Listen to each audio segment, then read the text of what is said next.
Hello students, after the discussion with variables, data types, we'll move to the another say token, that is constant or constants. C has different what you can say tokens. Under that the constant is also special. So in mathematics you know already about the entities like variables and constants. Variables are those whose values can be varied or during the execution, and constants are those whose value will not be varied, change ಆಗೋದಿಲ್ಲ, constant ಆಗಿರ್ತದೆ ಅಲ್ವಾ. ಅದೇ ಇಲ್ಲಿ ಹೇಳ್ತಾ ಇರೋದು constants are fixed ಅಲ್ವಾ. Constants are fixed values that never change during the execution of a program. Okay, ಅಂದರೆ ಈ ಕಾನ್ಸ್ಟೆಂಟ್ ಅಂತ ನಾವು ಏನು ಹೇಳಿದ್ದೇವಲ್ಲ ಅದ್ರ ವ್ಯಾಲ್ಯೂ ಚೇಂಜ್ ಆಗೋದೇ ಇಲ್ಲ ಪ್ರೋಗ್ರಾಮ್ ಎಕ್ಸಿಕ್ಯೂಷನ್. ನೀವು ಅದೇ ಇಂಟ್ ಎ ಕಾಮ ಬಿ ಅಂತ ಕೊಟ್ಟಿದ್ದರೆ ಎ ಮತ್ತು ಬಿ ದಲ್ಲಿ ವ್ಯಾಲ್ಯೂಸ್ ಎಷ್ಟನ್ನು ಇನ್ಪುಟ್ ಮಾಡ್ಬೋದು, ಇನ್ಪುಟ್ ಮಾಡಿದ್ಮೇಲೆ ಅದ್ರ ವ್ಯಾಲ್ಯೂನ ಚೇಂಜ್ ಮಾಡ್ಬೋದು, ಮತ್ತು ರೀಸೆಟ್ ಮಾಡ್ಬೋದು, whatever it may be. ನೀವು ಎಲ್ಲಿ ಬೇಕಾದರೂ ಪ್ರತಿ ಲೈನಲ್ಲಿ ಬೇಕಾದರೂ ಅದ್ರ ವ್ಯಾಲ್ಯೂನ ಚೇಂಜ್ ಮಾಡ್ಬೋದು if you declare the variables as integer or float or any kind of data types. ಅಂದರೆ if those things identifiers are variables, identifiers variable ಆಗಿದ್ದರೆ ಅದರ ವ್ಯಾಲ್ಯೂನ ಎನಿ ಟೈಮ್ ಚೇಂಜ್ ಮಾಡ್ಬೋದು. ಬಟ್ ಕಾನ್ಸ್ಟೆಂಟ್ಸ್ ಅದರಲ್ಲ. ಆ ಕಾನ್ಸ್ಟೆಂಟ್ಸಲ್ಲಿ ನೋಡಿ ಯಾವಿದೆ, ಇಂಟೀಜರ್ ಕಾನ್ಸ್ಟೆಂಟ್ ಇದೆ, ಕ್ಯಾರೆಕ್ಟರ್ ಕಾನ್ಸ್ಟೆಂಟ್ ಇದೆ, ಸ್ಟ್ರಿಂಗ್ ಕಾನ್ಸ್ಟೆಂಟ್ ಇದೆ, ಫ್ಲೋಟಿಂಗ್ ಇದೆ. ಅಂದರೆ ನ್ಯೂಮರಿಕ್ ಕಾನ್ಸ್ಟೆಂಟ್ಸ್ ಮತ್ತು ಸ್ಟ್ರಿಂಗ್ ಕಾನ್ಸ್ಟೆಂಟ್ ಅಂತ ಜನರಲಿ ಎರಡೇ ಟೈಪ್ ಇದೆ. ಇದರಲ್ಲಿ ನೋಡಿ ಇಂಟೀಜರ್ ಕಾನ್ಸ್ಟೆಂಟ್ಸ್ ಯಾವುದು, decimal. And integer constant is nothing but A value consisting of digits are numbers. Digits ಮತ್ತು ನಂಬರ್ಸ್ ಇರೋದು. 10 ಈಸ್ ಆಲ್ವೇಸ್ 10. 1 0 ಅನ್ನೋದು 10 ನಮ್ಗೆ ಡೆಸಿಮಲ್, ಅಕಾರ್ಡಿಂಗ್ ಟು ಡೆಸಿಮಲ್ 10. ಈಗ ಅದು ಇನ್ನು 100 ಇಯರ್ಸ್ ಆದಮೇಲೂ 10 is 10 only. It is like an currency. It is like a currency type ಅಲ್ಲ ಅದು. ಅದು ಚೇಂಜ್ ವ್ಯಾಲ್ಯೂ, ಅದ್ರ ವ್ಯಾಲ್ಯೂ 10 ಈಸ್ 10 ಓನ್ಲಿ. ಈಗ 99 ನಾವು 1999 99 ಹೇಳ್ತಿದ್ವಿ, ಬಟ್ 2020 99 ಹೇಳ್ತಾ ಇದ್ದೀವಿ.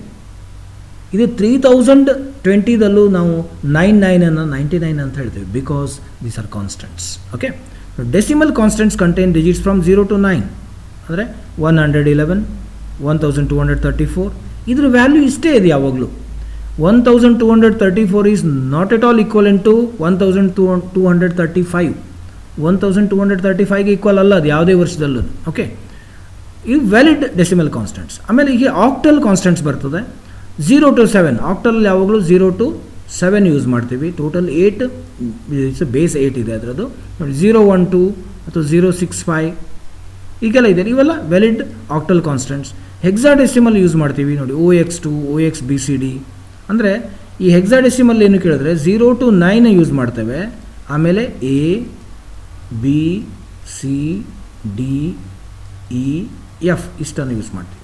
ಅಂದರೆ A ಅಂದರೆ 10, ಬಿ ಅಂದರೆ 11, ಸಿ ಅಂದರೆ 12, ಡಿ ಅಂದರೆ 13, ಇ ಅಂದರೆ 14, ಎಫ್ ಅಂದರೆ 15. ಅಂದರೆ totally 16 it is A base of hexadecimal. ಅಂದರೆ 10 ಬರೆಯೋ ಬದಲಿಗೆ ನಾವು ಎ ಅಂತ ಹೇಳ್ತೀವಿ ಅಲ್ಲಿ. ಅಂದರೆ ಡೆಸಿಮಲ್ಗಿಂತಲೂ ದೊಡ್ಡದು, ಲೆಂದಿ ಇದೆ ಅದರಲ್ಲಿ symbols. 0 to 9 symbol same decimal, ಅದಕ್ಕೆ ಹೆಕ್ಸಾಡೆಸಿಮಲ್ ಅಂತ ಹೇಳ್ತೀವಿ. ಹೆಕ್ಸಾ ಅಂದರೆ 16 ಅಲ್ವಾ, ಹೆಕ್ಸಾ ಮೀನ್ಸ್ 16. ಸೊ 16 ಡಿಫ್ರೆಂಟ್ ಸಿಂಬಾಲ್ಸನ್ನು ಯೂಸ್ ಮಾಡ್ತಾ ಇದ್ದೀವಿ ಅಂತ ಹೇಳಿ. 10 ಅಂತೇಳಿ ಯಾಕೆ ಯೂಸ್ ಮಾಡ್ತಾ ಇಲ್ಲ ಅಂತಂದರೆ 1 0 ಅಂತ ಕೊಟ್ಬಿಟ್ರೆ ಅದು ರಿಪೀಟ್ ಆಗ್ಬಿಡ್ತದಲ್ವ. ಸೊ 0 to 9ವರೆಗೆ ರಿಪೀಟ್ ಆಗಿದೆ. ಸೊ 10ಅನ್ನು ರಿಪ್ರೆಸೆಂಟ್ ಮಾಡಲಿಕ್ಕೆ ವಿಲ್ ಯೂಸ್ ಎ, 11 ರಿಪ್ರೆಸೆಂಟ್ ಮಾಡಲಿಕ್ಕೆ ಬಿ, 12ಗೆ ಸಿ, 13ಗೆ ಡಿ, 14ಗೆ ಇ ಆ್ಯಂಡ್ 15ಗೆ ಎಫ್. ಓಕೆ, ಈ ರೀತಿ ಯೂಸ್ ಮಾಡ್ತಾ ಇದ್ದೀವಿ. ನೆಕ್ಸ್ಟ್ ಕ್ಯಾರೆಕ್ಟರ್ ಕಾನ್ಸ್ಟೆಂಟ್ಸ್ ಅಂತ ಯೂಸ್ ಮಾಡ್ತಾ ಇದ್ದೇವೆ. Character constants contain only a single character enclosed within a single quotes. ಹೀಗೆ ನೋಡಿ, ಈಗ ನೀನು ಕೆ ಅಂತ ಬರೀಬೇಕು, ನನಗೆ ಕೆ ಸಿಂಗಲ್ ಕೋಟ್ಸೆಲ್ಲ ಕೊಡ್ತೀವಿ, ಸಿಂಗಲ್ ಕೋಟ್. ಅಥವಾ ಎ ಅಂತ ಬರೀಬೇಕು, ಸ್ಮಾಲ್ ಇರಲಿ ಸಿಂಗಲ್ ಕೋಟ್ಸಲ್ಲಿ ಕೊಡೋದು. Okay, it may B A digit. ನೋಡಿ ಎ ಅನ್ನು ಹೀಗೆ ಕೊಟ್ಟಿದ್ದೇವೆ, 9ಅನ್ನು ಈ ರೀತಿ ಯೂಸ್ ಮಾಡ್ತೀವಿ. This is constant. A is always A, 9 is always 9. ಇದು ಕಾನ್ಸ್ಟೆಂಟ್, ಒಂದೊಂದು ಸಿಂಗಲ್ ಕ್ಯಾರೆಕ್ಟರ್ ಇದೆ. ಇದು ಕೆಲವೊಂದು ಸಲ ಹೀಗೂ ಬರ್ಬೋದು, ಡಾಲರ್ ಸೈನ್ ಯೂಸ್ ಮಾಡ್ಬೋದು ಅಥವಾ ಪರ್ಸೆಂಟೇಜ್ ಸೈನನ್ನು ಯೂಸ್ ಮಾಡ್ಬೋದು. ಇದು character constant. Okay, question mark ಇರ್ಬೋದು. ಇಟ್ಸ್ ಆಲ್ಸೋ ಸ್ಪೆಷಲ್ ಕ್ಯಾರೆಕ್ಟರ್ನ ಯೂಸ್ ಮಾಡ್ಬೋದು. 0 to 9 ಯಾವುದಾದ್ರು ಒಂದು ಯೂಸ್ ಮಾಡ್ಬೋದು, ಅಥವಾ ಆಲ್ಫಾಬೆಟ್ಸಲ್ಲಿ ಕ್ಯಾಪಿಟಲ್ ಆರ್ ಸ್ಮಾಲ್ ಯೂಸ್ ಮಾಡ್ಬೋದು. ಅವ್ರು ಒಂದೇ ಕ್ಯಾರೆಕ್ಟರ್ ನೀವು ಯಾವ್ದು ಬೇಕಾದ್ರೂ ಯೂಸ್ ಮಾಡಿ, ಅಥವಾ ಹ್ಯಾಶ್ ಸೈನ್ ಯೂಸ್ ಮಾಡ್ಬೋದು. ಬಟ್ ಇದನ್ನು ಏನು ಮಾಡಬೇಕು ನೀವು ಸಿಂಗಲ್ ಕೋಟಲ್ಲಿ ಹೇಳಬೇಕು. Okay, next string constants. Actually character constants ಇಂದ ಎಡಿಷನ್ ಇದು ನೋಡಿ. ಹೆಲೋ ಅಂತಿದೆ, ಪ್ರೋಗ್ರಾಮಿಂಗ್ ಅಂತಿದೆ, ಡಬಲ್ ಕೋಟ್ಸಲ್ಲಿ ಯೂಸ್ ಮಾಡ್ತಾ ಇದ್ದೀವಿ. ಹೀಗೆ ಸಿರ್ಸಿ ಡಬಲ್ ಕೋಟ್ಸಲ್ಲಿ ಯೂಸ್ ಮಾಡ್ತಾ ಇದ್ದೀವಿ. This is fix string constant ಇದು. ಓಕೆ, ಇದಕ್ಕೆ ಮತ್ತು ಬೇರೆ ಮೀನಿಂಗ್ ಇಲ್ಲ, ಫಿಕ್ಸ್ ಇದು ಅಂತೇಳಿ. ಓಕೆ, ದೆನ್ ರಿಯಲ್ ಕಾನ್ಸ್ಟೆಂಟ್ಸ್ ಅಂತ ಯೂಸ್ ಮಾಡ್ತೀವಿ. ರಿಯಲ್ ಕಾನ್ಸ್ಟೆಂಟ್ಸ್ ಅಂದರೆ ಡೆಸಿಮಲ್ ಪಾಯಿಂಟ್ಸ್ ಇರೋದು ನೋಡಿ, 300.00, 202.15 ಅಂತಿರೋದು. ಕೆಲವೊಂದು ಸಲ ಎಕ್ಸ್ಪೊನೆನ್ಷಿಯಲ್ ವೇದಲ್ಲೂ ಯೂಸ್ ಮಾಡ್ತೀವಿ ನಾವು, ಗೊತ್ತಿದೆ ನಿಮಗೆ ಅಲ್ವಾ. ಸಪೋಸ್ ಭಾಳ ಲೆಂದಿ ಇದ್ದರೆ, ಈಗ ನಾವು ಭಾಳ ಲೆಂದಿ ಇದ್ದರೆ ಇಲ್ಲಿ, ಆಗ ನಾವು ಏನು ಮಾಡ್ತೀವಿ ಅಂತಂದ್ರೆ -12 ಈ ರೀತಿ ಯೂಸ್ ಮಾಡ್ತೀವಿ. ದಟ್ ಈಸ್ ಸೈಂಟಿಫಿಕ್ ವೇ ಅಂತ ಹೇಳ್ತೀವಿ. ಸೈಂಟಿಫಿಕ್ ನೊಟೇಷನ್ ಅಥವಾ ಈ ನೊಟೇಷನಲ್ಲಿ ಯೂಸ್ ಮಾಡ್ತೀವಿ. ಅದು ರಿಯಲ್ ಕಾನ್ಸ್ಟೆಂಟ್ಸ್ ಅಂತಾಗಿದೆ. Okay, so in programming, C ಪ್ರೋಗ್ರಾಮಿಂಗ್ನಲ್ಲಿ ಇದನ್ನು ಹೇಗೆ ಡಿಕ್ಲೇರ್ ಮಾಡ್ಬೋದು ಅಂದರೆ ಕಾನ್ಸ್ಟೆಂಟ್ಸನ್ನು ಡಿಕ್ಲೇರ್ ಮಾಡೋದು ಹೇಗೆ? So there are 2 ways actually. There are 2 ways to declare constants. ಈಗ ಫಸ್ಟ್ ವೇ ತೊಗೊಂಡ್ರೆ you can use the keyword constant. ಅಂದರೆ 32 ಕೀವರ್ಡ್ಸ್ ಇತ್ತಲ್ಲ ಸಿದಲ್ಲಿ ಹೇಳಿದ್ನಲ್ಲ ನಾನು, ಕೀವರ್ಡ್ಸ್ ಇದೆ, ರಿಸರ್ವ್ಡ್ ವರ್ಡ್ಸ್, ಅದರಲ್ಲಿ ಕಾನ್ಸ್ಟ್ ಅನ್ನೋದು ಒಂದದು. ಓಕೆ, ಕಾನ್ಸ್ಟ್ ಅಂತೇಳಿ ಯೂಸ್ ಮಾಡ್ಕೊಂಡು ಮಾಡ್ಬೋದು ನೋಡಿ. Int main ಕಾನ್ಸ್ಟ್ double PI equal to pi 3.1 or 142 whatever it may be. Okay, ನಾವು ತೊಗೊಂಡ್ವಿ. ನೆಕ್ಸ್ಟ್ ನಾವು ಇಲ್ಲಿ ನೋಡಿ printf %f, ಆ್ಯಕ್ಚುಲಿ ಡಬಲ್ ತೊಗೊಂಡಿದ್ದಕ್ಕೆ LF ಅಂತ ತೊಗೊಳ್ಳಿ. ಓಕೆ, ಆಮೇಲೆ PI. So throughout this program you need not to go for 3.142. ನೀವು ವೇರಿಯೇಬಲ್ ಹ್ಯಾಂಗೆ ಯೂಸ್ ಮಾಡ್ತೀರೋ ಹಾಗೆ PI ಅಂತ ಯೂಸ್ ಮಾಡ್ಕೊಂಬಿಡಿ. PI ಯೂಸ್ ಮಾಡ್ಕೊಂಬಿಟ್ರೆ ಆಯ್ತು. PI ನೀವು ಎಲ್ಲಿ PI ಅಂತ ಯೂಸ್ ಮಾಡ್ತೀರೋ ಅಲ್ಲಿ ನಿಮಗೆ 3.142 ನಂಬರ್ ಸಿಗ್ತದೆ. ಬಟ್ ಇದು ಬಿಕಾಸ್ ಇಟ್ ಈಸ್ ಕಾನ್ಸ್ಟೆಂಟ್, ಇಲ್ಲಿ ಕಾನ್ಸ್ಟೆಂಟ್ ಹೇಳಿದೆ ಅಲ್ಲ, ನೀವೇನಾದರೂ ಈ ರೀತಿ ಕೊಟ್ಟರೆ ಮುಂದೆಲ್ಲಾರು PI ++ ಅಥವಾ ಹೀಗೆ ಕೊಟ್ಟರೆ PI +10 ಹೀಗೇನಾದ್ರು ಮಾಡಿದ್ರು ವ್ಯಾಲ್ಯೂನ ಹೆಚ್ಚು ಅಥವಾ ಕಡಿಮೆ ಮಾಡಲಿಕ್ಕೆ ಹೋದರೆ, so compiler will not entertain this. This will generate an error or as constant cannot be changed. ನೀವು ಹೀಗೇನಾದ್ರು if you attempt to change the values of constants or value of the constant, ಯಾವುದೇ ಕಾನ್ಸ್ಟೆಂಟಿನ ವ್ಯಾಲ್ಯೂನ change ಮಾಡಲಿಕ್ಕೆ ಹೋದ್ರೆ ನಿಮ್ಮ ಪ್ರೋಗ್ರಾಮಿಂಗ್ನಲ್ಲಿ ಎಲ್ಲ ಒಂದು ಕಡೆ ಕೋಡಲ್ಲಿ ಚೆಕ್ ಮಾಡಲಿಕ್ಕೆ ಹೋಗ್ತೀವಿ. ಮಾಡಿ ಅಂತ ಹೇಳ್ತೇನೆ ನಾನು. ಇದನ್ನು ಈ ಲೈನನ್ನು ಕೊಡಬೇಕು ನೀವು. ಹೇಗೆ? ಇದಾದಮೇಲೆ PI ++ ಅಂತ ಕೊಡಿ, ಒಂದು ಸಲ ಕೊಟ್ಟು ನೋಡ್ಬೇಕು ನೀವು, ಏನೂ ಆಗೋದಿಲ್ಲ ನಿಮಗೆ. ಸೊ ಈ ಲೈನ್ ಆದಮೇಲೆ ಈ ಲೈನ್ ಕೊಡಿ. ಸೊ ನಿಮ್ಮ ಪ್ರೋಗ್ರಾಮ್ನಲ್ಲಿ ಎರರ್ ಬರ್ತದೆ, ಅಂದರೆ ನಿಮ್ಗೆ ಔಟ್ಪುಟ್ ಬರೋದಿಲ್ಲ. ಸೊ ಇದೇ this will generate an error as constant cannot be changed. ಸ್ವಲ್ಪ ಬೇರೆ ಬೇರೆ ಸಾಫ್ಟ್ವೇರ್ದಲ್ಲಿ ಬೇರೆ ಬೇರೆ ರೀತಿ ಬರ್ಬೋದು. But over all meaning is we cannot change the value of constant. ಅಂದರೆ ನೀವು ಕಾನ್ಸ್ಟೆಂಟನ್ನು ಡಿಕ್ಲೇರ್ ಮಾಡುವಾಗ ಎಷ್ಟು ವ್ಯಾಲ್ಯೂ ಕೊಟ್ಟಿದ್ರೋ ಅಷ್ಟೇ ಇರ್ತದೆ, ಅದಕ್ಕೂ ಜಾಸ್ತಿ ಆಗೋದಿಲ್ಲ. ಓಕೆ, ಸೊ ಅದಕ್ಕೂ ಜಾಸ್ತಿ ಬರೋದಿಲ್ಲ. ಈ ರೀತಿ ಮಾಡ್ತಾರೆ. ಸೊ ಇದನ್ನು ಜನರಲಿ ಎಲ್ಲೆಲ್ಲಿ ಮಾಡ್ತಾರೆ ಅಂದರೆ ಭಾಳ ಅಪ್ಲಿಕೇಶನ್ಸಲ್ಲಿ ಮಾಡ್ತಾರೆ. ಈ ರೀತಿ ಪಾಯಿ ಇದೆ. ಸೊ ನಿಮ್ಗೆ ಗೊತ್ತಿರ್ಬೋದು, ATMಗೆ ಹೋಗ್ತಾ ಇರ್ತೀರಾ ನೀವು ಅಲ್ವಾ. ಸೊ ATMನಲ್ಲಿ ಕೆಲವೊಂದು ಮೇನ್ ಪ್ರೋಗ್ರಾಮ್ನಲ್ಲಿ ನಮಗೆ ಡೈಲಿ ವಿಡ್ರಾವಲ್ ಲಿಮಿಟ್ ಅಂತ ಇರ್ತದೆ. ಡೈಲಿ ವಿತ್ಡ್ರಾವಲ್ ಲಿಮಿಟ್ DWL ಅಂಥೇಳಿ ಒಂದು ಕಾನ್ಸ್ಟೆಂಟನ್ನು ಮಾಡ್ತಾರೆ ಅವರು. ಎಲ್ಲರಿಗೂ ಅದೇ ಎಲ್ಲ ಸೇಮ್ ಅಕೌಂಟ್. ಡೈಲಿ ವಿಡ್ರಾವಲ್ ಅಮೌಂಟನ್ನು ಸಪೋಸ್ 40,000 ಅಂತ ಕೊಟ್ಟಿರ್ತಾರೆ ಅವರು ನೋಡಿ, 40,000. ಇದನ್ನು ಮೇನ್ ಒಂದು ಪ್ರೋಗ್ರಾಮ್ನಲ್ಲಿ ಸ್ಟೋರ್ ಮಾಡ್ತಾರೆ. Constant suppose long int DWL = 40,000. So next ಏನು ಮಾಡ್ತೀವಿ ಅಂತಂದರೆ ಇಡೀ ಪ್ರೋಗ್ರಾಮ್ನಲ್ಲೂ ಎಲ್ಲ ಕಡೆ ಎಲ್ಲೆಲ್ಲಿ ನಾವು ಟ್ರಾನ್ಸಾಕ್ಷನ್ ಮಾಡ್ತೀವಲ್ಲ ಆಗ DWL ಇದನ್ನು ಚೆಕ್ ಮಾಡ್ತೀವಿ. ಅಂದರೆ ಇಟ್ ಈಸ್ ಕಾನ್ಸ್ಟೆಂಟ್. ಸೊ ನೀವೇನು ವಿಡ್ರಾ ಮಾಡ್ತೀರಲ್ಲ, ವಿಡ್ರಾವಲ್ ಮಾಡಿದ್ದೆಲ್ಲ ಪ್ರತಿದಿನ ಸಪೋಸ್ 3 ಸಲ ವಿಡ್ರಾ ಮಾಡಿದ್ರಿ, ವಿಡ್ರಾವಲ್ ಮಾಡಿದ್ದು ಟೋಟಲನ್ನು ಮಾಡ್ಕೋತದೆ ಎಷ್ಟಾಗ್ತದೆ. ಫಸ್ಟ್ ಟೈಮ್ 10,000 ವಿಡ್ರಾ ಮಾಡಿದ್ರಿ ಅಂತ ಇಟ್ಕೊಳ್ಳಿ. ನೆಕ್ಸ್ಟ್ ಟೈಮ್ 15,000 ವಿಡ್ರಾ ಮಾಡಿದ್ರಿ, ಎಷ್ಟಾಯ್ತು ಈಗ 25,000 ಆಯಿತು. ನೆಕ್ಸ್ಟ್ ಟೈಮ್ ಅಗೇನ್ 10,000 ಕೊಡ್ತೀರಾ, ಈಗ ಎಷ್ಟಾಯಿತು 35,000 ಆಯಿತು. ನೆಕ್ಸ್ಟ್ ನೀವು 35 ಆದಮೇಲೆ ಮತ್ತೆ 10,000 ವಿಡ್ರಾ ಮಾಡಲಿಕ್ಕೆ ಹೋಗ್ತೀರಾ ಬೇರೆ ಬೇರೆ ಟೈಮ್ನಲ್ಲಿ ಅಂತ ಇಟ್ಕೊಳ್ಳೋ, ಮಾರ್ನಿಂಗ್, ಮಧ್ಯಾಹ್ನ, ಆಮೇಲೆ. ಓಕೆ, ಸೊ ಈಗ ಲಾಸ್ಟ್ ಟೈಮ್ ನೀವು 10,000 ಕೊಟ್ಟಾಗ your daily withdrawal limit exceeds or exceeded ಅಂತ ಬರ್ತದೆ. ಯಾಕೆ ಅಂದರೆ ಅಲ್ಲಿ ಬ್ಯಾಂಕ್ನವ್ರು ಏನು ಮಾಡಿರ್ತಾರೆ ಅಂದರೆ 40,000 ಯುವರ್ ಡೈಲಿ ವಿಡ್ರಾವಲ್ ಲಿಮಿಟ್ ಮಾಡಿರ್ತಾರೆ. ಎಲ್ಲ ಕಸ್ಟಮರಿಗೂ ಮಾಡಿರ್ತಾರೆ ಹಾಗೆ. ಸೊ ನೀವು ಈ 4th ಟೈಮ್ ನೀವು ವಿಡ್ರಾ ಮಾಡ್ಲಿಕ್ಕೆ ಹೋದಾಗ 10,000 ಕೊಡ್ತಾ ಇದ್ರೆ ಈ 10,000 ನಾವು ವಿಡ್ರಾ ಮಾಡ್ಲಿಕ್ಕೆ ಅಲೋ ಮಾಡಿದ್ರೆ ಟೋಟಲಿ ಎಷ್ಟು 1000 ಆಯ್ತು ಈಗ 45,000 ನಿಮಗೆ ಅರ್ಜೆನ್ಸಿ ಇರ್ಬೋದು 45,000 ವಿಡ್ರಾ ಮಾಡ್ಲಿಕ್ಕೆ ಕೊಟ್ಟಂಗೆ ಆಯಿತು. So what is the use of limiting the daily withdrawal? Daily ವಿಡ್ರಾವಲ್ಗೆ ಲಿಮಿಟ್ ಏನು ಮಾಡ್ದಂಗೆ ಆಯ್ತು ನಮಗೆ. ಅದಕ್ಕಾಗಿ ಸೊ ಇದು ಡೈಲಿ ವಿಡ್ರಾವಲ್ ಲಿಮಿಟನ್ನು ಕಾನ್ಸ್ಟೆಂಟ್ ಮಾಡಿರ್ತಾರೆ, ಚೇಂಜ್ ಮಾಡಲಿಕ್ಕೆ ಆಗಬಾರ್ದು ಅಂತ. ಸೊ ಅಲ್ಲಿ ಕೋಡಿಂಗ್ನಲ್ಲೂ ಚೇಂಜ್ ಮಾಡೋದಿಲ್ಲ. ಓಕೆ, ಮಾಡಲಿಕ್ಕೆ ಬರೋದಿಲ್ಲ ಅಂತಲ್ಲ. ಸೊ ಬಟ್ ಮೇನ್ ಪ್ರೋಗ್ರಾಮರ್ ಮಾತ್ರ ಇದನ್ನು ಮಾಡ್ತಾರೆ. So in different occasions we are going to change this DWL. Okay, in the election time ಇರ್ಬೋದು, ನೀವು ನೋಡಿದ್ರೆ ಎಲೆಕ್ಷನ್ ಟೈಮ್ನಲ್ಲಿ 20,000ಗೆ ರೆಡ್ಯೂಸ್ ಮಾಡ್ತಾರೆ. ಹೇಗೆ ಮಾಡ್ತಾರೆ ಅಂದರೆ ಮೇನ್ ಪ್ರೋಗ್ರಾಮಿಗೆ ಹೋಗಿ DWL ವ್ಯಾಲ್ಯೂನ 40,000 ಇರೋದನ್ನು 20,000 ಮಾಡ್ತಾರೆ. So automatically all in its sub programs ಎಲ್ಲ ಕಡೆ ಪ್ರೋಗ್ರಾಮಿಂಗ್ನಲ್ಲೂ DWL ಚೇಂಜ್ ಆಗಿಬಿಡ್ತದೆ. ಡೈಲಿ ವಿಡ್ರಾ ಇದನ್ನು ಚೇಂಜ್ ಮಾಡಲಿಕ್ಕೆ ಬೇರೆ ಎಲ್ಲ ಕಡೆಯೂ ಚೇಂಜ್ ಮಾಡಲಿಕ್ಕೆ ಬರೋದಿಲ್ಲ. DWL is 20,000. ಸೊ ಅದು ಯಾವಾಗ ಚೇಂಜ್ ಆಯಿತೋ, ಅದು ಚೇಂಜ್ ಆಗಿ ಸೇವ್ ಆಯಿತೋ ಹೋಸ್ಟ್ ಆಯಿತೋ, ಆಗ automatically 20,000 withdrawal limit is applied to all ATMs. So ಇದು ಆ್ಯಕ್ಚುಲಿ ಕಾನ್ಸ್ಟೆಂಟನ್ನು ಇಂಥ ಪ್ಲೇಸಲ್ಲಿ ಯೂಸ್ ಮಾಡ್ತಾರೆ. So remember, so many things will be told to you in the same case. ಯಾಕೆಂದರೆ ಒಂದೊಂದು ಸಿಚುವೇಶನ್ ಬಂದಾಗ ಅದನ್ನು ಜನರಲಿ ಎಲ್ಲಿ ಯೂಸ್ ಮಾಡ್ತಾರೆ ಮತ್ತು ನಾವು ಅದರೊಳಗಡೆ ಇರ್ತೇವೆ. ಸೊ ಇಲ್ಲಿ ಯಾವುದೇ ಕಾನ್ಸೆಪ್ಟ್ ಹೇಳಿದ್ರು directly or indirectly you are using this one through phone or ATM or mobile something. ಎಲ್ಲೆಲ್ಲೋ ಒಂದು ಕಡೆ ನಾವು ಇದನ್ನು ಯೂಸ್ ಮಾಡ್ತಾ ಇರ್ತೀವಿ, ಬಟ್ ಆ್ಯಸ್ ಅಪ್ಲಿಕೇಶನ್ ಯೂಸ್ ಮಾಡ್ತಾ ಇರ್ತೀವಿ.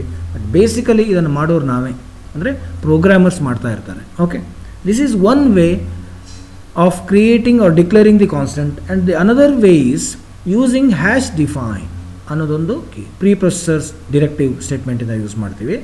Like hash include stdio.h conio.h, you can use hash define pi space 3.142. ಇಲ್ಲಿ ಕೆಲವು ಜನ ಕನ್ಫ್ಯೂಷನ್ ಮಾಡ್ಕೋತಾರೆ. ಹೇಗೆ ಬರೀತಾರೆ ಅಂದರೆ ಈ ರೀತಿ ಬರೆಯೋರು ಇದ್ದಾರೆ. ಹ್ಯಾಶ್ ಡಿಫೈನ್, ಓಕೆ ಕಾಣಿಸ್ತಾ ಇರ್ಬೋದು, PI ಈಸ್ ಈಕ್ವಲ್ ಟು 3.142 ಅಂತ ಕೊಡ್ತಾರೆ. ಇಲ್ಲಿ ಡಿಫೈನ್ ಅಂತ ಕೊಟ್ಟಾಗ ಇಲ್ಲಿ ಈಕ್ವಲ್ ಸಿಂಬಲನ್ನು ಕೊಡೋದಿಲ್ಲ, ನೆನಪಿಟ್ಕೊಳ್ಳಿ. ಡಿಫೈನ್ PI ಸ್ಪೇಸ್, ಇಲ್ಲೇನಿದೆ ಸ್ಪೇಸ್ ಇದೆ, space.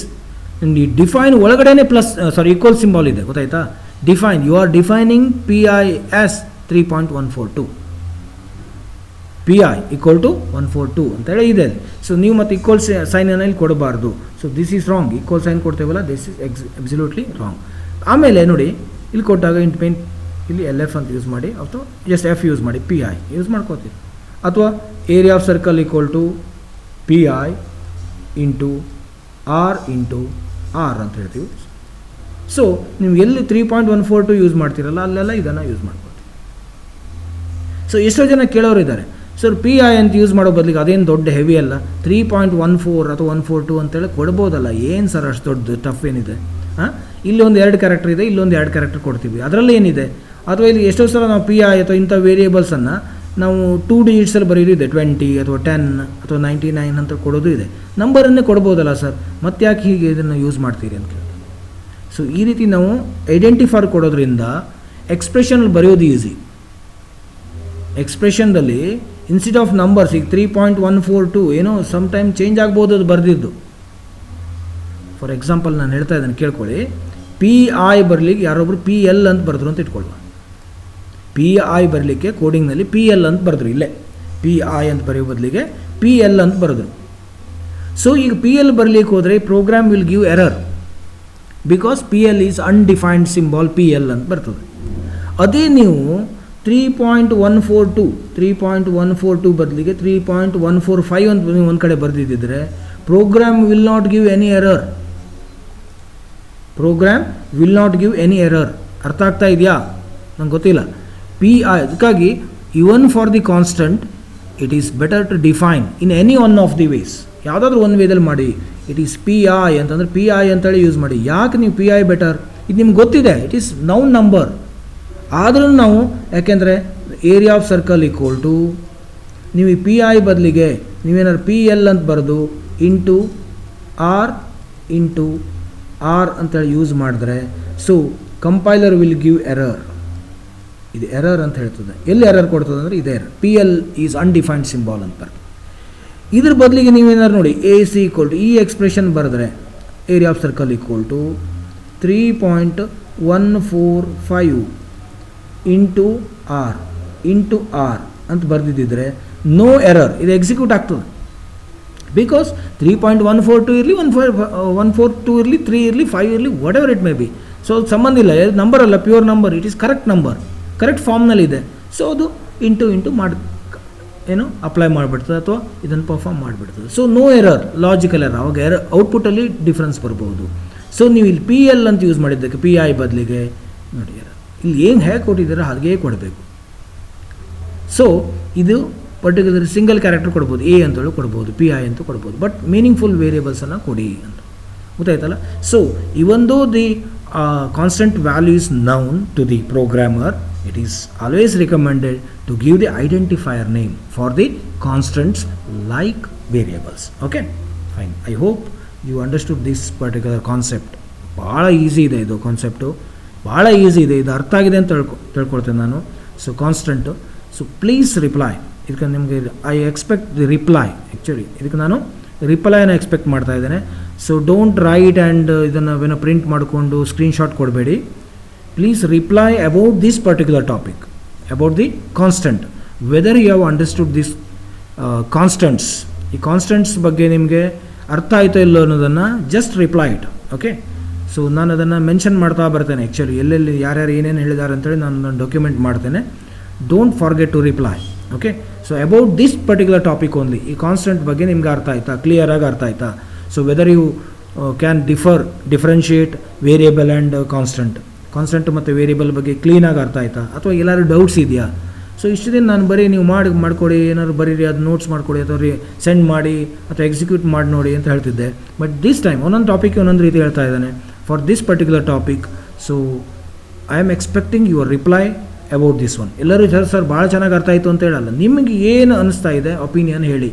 So I don't think bad opinions. ನಿಮ್ಮ ಒಪಿನಿಯನ್ ಬಗ್ಗೆ ನಾನು ಏನು ಬೇರೆ ರೀತಿ ತಿಳ್ಕೊಳ್ಳೋದಿಲ್ಲ. ಓಕೆ, ನಿಮ್ಗೆ ಅರ್ಥ ಆಯ್ತಾ ಇಲ್ಲ ಅಂತ ಹೇಳಿ, because we need to improve our selves. ಈಗ ನಾವು ಇಂಪ್ರೂವ್ ಆಗಬೇಕಾಗ್ತದೆ, ಅಥವಾ ನೀವು ಒಂದು ಒಳ್ಳೆ ಸಜೆಷನ್ಸ್ ಕೊಟ್ಟಾಗ, ಒಳ್ಳೆ ಫೀಡ್ಬ್ಯಾಕ್ ಕೊಟ್ಟಾಗ ನಮಗೊಂದಷ್ಟು ಖುಷಿ ಆಗ್ತದೆ. ಮಾರ್ಕ್ಸ್ ನಿಮ್ಗೆ ಜಾಸ್ತಿ ಕೊಟ್ಟಾಗ ನಿಮ್ಗೆ ಖುಷಿ ಆಗೋದಿಲ್ವ? ಹಾಗೆ ಸೊ ಅದರ ಅರ್ಥ ನೀವು ಬರೆದಿದ್ರೂ ಮಾರ್ಕ್ಸ್ ಕೊಡಬೇಕಂತಲ್ಲ, ನೀವು ಏನು ಬರೆದಿದ್ರೂ ಹೆಚ್ಚು ಮಾರ್ಕ್ಸ್ ಕೊಡ್ಲಿಕ್ಕೆ ಬರೋದಿಲ್ಲ. Similarly, so what is your opinion? ನಿಮ್ಗೆ ಹೇಗೆ ಅರ್ಥ ಆಯಿತು ಇದು ಈ ಟಾಪಿಕ್, ಎಸ್ಪೆಷಲಿ ಕಾನ್ಸ್ಟೆಂಟ್ಸ್, ಅದನ್ನ ಒಂದು ರಿಪ್ಲೈ ಮಾಡಿ. ಓಕೆ, ನೋಡಿ, especially once again I will repeat, it is about constants. Constants are fixed values that never change during the execution of a program. Program execute ಆಗುವಾಗ ಇದ್ರ ವ್ಯಾಲ್ಯೂ ಚೇಂಜ್ ಆಗೋದೇ ಇಲ್ಲ. Okay, ಆಮೇಲೆ ಅದರಲ್ಲಿ ಇಂಟೀಜರ್ ನ್ಯೂಮರಿಕಲ್ ಕಾನ್ಸ್ಟೆಂಟ್ಸ್ ಇದೆ, ಅದರಲ್ಲಿ decimal, octal, hexadecimal ಇದೆ. Character constant ಅಂತ ಬಂದು ಅದರಲ್ಲಿ ಕ್ಯಾರೆಕ್ಟರ್ ಕಾನ್ಸ್ಟೆಂಟ್ಸಲ್ಲಿ ಇದೆ, ಈ ರೀತಿ ಆಲ್ಫಾಬೆಟ್ಸನ್ನು ಯೂಸ್ ಮಾಡ್ಬೋದು, ಆರ್ ಡಿಜಿಟ್ಸನ್ನು ಯೂಸ್ ಮಾಡ್ಬೋದು, ಆರ್ ಸ್ಪೆಷಲ್ ಸಿಂಬಾಲ್ಸನ್ನು ಯೂಸ್ ಮಾಡ್ಬೋದು. Only thing is you should specify within single quotes. Character ಕಾನ್ಸ್ಟೆಂಟ್ಸನ್ನು ಸಿಂಗಲ್ ಕೋಟಲ್ಲಿ ಕೊಡಬೇಕು. ಸಿಮಿಲರ್ಲಿ ಸ್ಟ್ರಿಂಗ್ ಕಾನ್ಸ್ಟೆಂಟ್ಸನ್ನು ಕೊಡ್ಲಿಕ್ಕೆ ಹೋಗ್ತೀವಿ. ನೀವು names of the students, names of the institutions, course names, ಇವೆಲ್ಲ ಸ್ಟ್ರಿಂಗ್ ಕಾನ್ಸ್ಟೆಂಟ್ಸ್ ಆಗಿರ್ತದೆ. ಬಟ್ ಸ್ಟ್ರಿಂಗ್ ಕಾನ್ಸ್ಟೆಂಟ್ಸನ್ನು ನಾವು ಡಬಲ್ ಕೋಟ್ಸಲ್ಲಿ ಮೆನ್ಷನ್ ಮಾಡ್ತೀವಿ. ನೆಕ್ಸ್ಟ್ ರಿಯಲ್ ಕಾನ್ಸ್ಟೆಂಟ್ಸ್ ಅಂತ ಬರ್ತದೆ. Real constants are nothing but fractional value ಇರುವಂಥದ್ದು, ಫ್ರ್ಯಾಕ್ಷನ್ ವ್ಯಾಲ್ಯೂ ಇರೋದು, ಲೈಕ್ 200.2.15. ಓಕೆ, ಈ ರೀತಿ ಇರೋದನ್ನು ಕೆಲವೊಂದು ಸಲ ಇದನ್ನು raised to ಸಮಥಿಂಗ್ ಅಲ್ವಾ, ಈ ನೋಟೇಷನ್ ಅಥವಾ ಸೈಂಟಿಫಿಕ್ ನೋಟೇಷನ್ದಲ್ಲೂ ಬರೆಯೋದಿದೆ. Next one is in C or in C++. Of course there are 2 ways to declare the constants. ಈ ಕಾನ್ಸ್ಟೆಂಟ್ಸನ್ನು ಡಿಕ್ಲೇರ್ ಮಾಡಲಿಕ್ಕೆ 2 ಮೆಥಡ್ ಇದೆ. One method using keyword const ಅಂತೇಳಿ, ಕಾನ್ಸ್ಟೆಂಟ್ ಅಂತಲ್ಲ, ಕಾನ್ಸ್ಟ್. ಸೊ PI = 3.142 ಈ ರೀತಿ ಒಂದು ಮೆಥಡ್ ಇದೆ, ಕಾನ್ಸ್ಟ್ ಅಂತೇಳಿ ಯೂಸ್ ಮಾಡಿಕೊಂಡು ಮಾಡ್ಬೋದು. ಸೊ ಇಟ್ ಆಲ್ಸೋ ಏನು ಚೇಂಜಸ್ ಇಲ್ಲ, ಅದಕ್ಕೂ ಇದಕ್ಕೂ ಸೇಮ್. ಓಕೆ, ನೆಕ್ಸ್ಟ್ ಇನ್ನೊಂದು ಮೆಥಡ್ ಯಾವುದು ಕೇಳಿದ್ರೆ ಹ್ಯಾಶ್ ಡಿಫೈನ್ ಅಂತಿದೆ. ಅದಕ್ಕೂ ಇದಕ್ಕೂ ಇರೋದು ಒಂದು ಡಿಫ್ರೆನ್ಸ್ ಏನು ಕೇಳಿದ್ರೆ, if you use const then after this identifier you need to say equal sign in order to assign the constant value to the identifier or ಕಾನ್ಸ್ಟೆಂಟಿಗೆ. ಬಟ್ ನೀವು ಡಿಫೈನ್ ಯೂಸ್ ಮಾಡಿದ್ರೆ ನೀವು ಈಕ್ವಲ್ ಸೈನ್ ಕೊಡೋ ಕೆಲಸ ಇಲ್ಲ, ಇಲ್ಲಿ ಈಕ್ವಲ್ ಸೈನ್ ಬೇಡ, ಗೊತ್ತಾಯ್ತಾ? So that is one. ಆಮೇಲೆ ಒಂದು ಇಂಪಾರ್ಟೆಂಟ್ ಹೇಳಿದೆ, ಯಾಕೆ ಕಾನ್ಸ್ಟೆಂಟಿಗೆ, constant values known to you, ನಿಮಗೆ ಫ್ರೀಕ್ವೆಂಟ್ಲಿ ನಿಮ್ಗೆ ಗೊತ್ತಿದೆ, ಅದು ಇಟ್ಸ್ ಪರ್ಮನೆಂಟಾಗಿ ನಿಮ್ಮ ಮೆಮರಿದಲ್ಲಿ ಇರ್ತದೆ. ಆದ್ರೂ ಈ ಕಾನ್ಸ್ಟೆಂಟ್ ವ್ಯಾಲ್ಯೂಗೆ ಈ ವ್ಯಾಲ್ಯೂವನ್ನೇ ಕೊಡ್ಬೋದಿತ್ತು, ಇಲ್ಲಿ 3.14 ಅಥವಾ 142 ಅಂತೇಳಿ ಕೊಡ್ಬೋದಿತ್ತು. ಬಟ್ ಅಲ್ಲಿ ಕೊಡುವಲ್ಲೆಲ್ಲ ಇಲ್ಲಿ ಯಾಕೆ ಹೀಗೆ ಕೊಡ್ತಾರೆ, ಯಾವುದು ಐಡೆಂಟಿಫೈರ್ನೇ ಯಾಕೆ ಕೊಡ್ತಾರೆ ಅನ್ನೋದನ್ನು ಒಂದು ಏನು ಎಕ್ಸಾಂಪಲ್ ಹೇಳಿದ್ದೇನೆ. There are so many examples are there of course. ನೀವು ಇದನ್ನು ಈ ಕಾನ್ಸ್ಟೆಂಟ್ಸನ್ನು ಹೀಗೆ ಬರೆಯೋದಕ್ಕಿಂತ ಕಾನ್ಸ್ಟೆಂಟ್ಸನ್ನು ಇಲ್ಲಿ ಮೆನ್ಷನ್ ಮಾಡೋದು always better. Okay, so with all these things, so I'll conclude today's session. Okay, thank you for